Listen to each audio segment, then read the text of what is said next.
បាទសួស្តីបងប្អូនទាំងគ្នាចឹងថ្ងៃនេះយើងនឹងត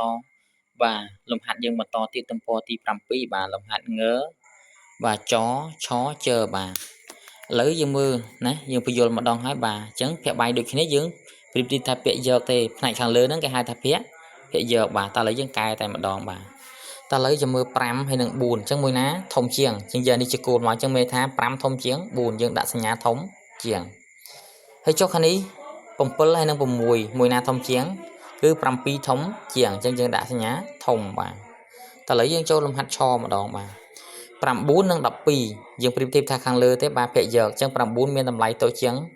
12បាទចុះខាងក្រោម8និង4ឥឡូវយើងមើលអញ្ចឹងមានន័យថា8ធំជាង4អញ្ចឹងយើងទទួលបានចម្លើយបាទអញ្ចឹងខ្ញុំបាទឲ្យមើលទាំងអស់មកបាទអញ្ចឹងគឺចំណុចងធំចំណុចចធំចំណុចឆតូចចំណុចជើគឺធំបាទ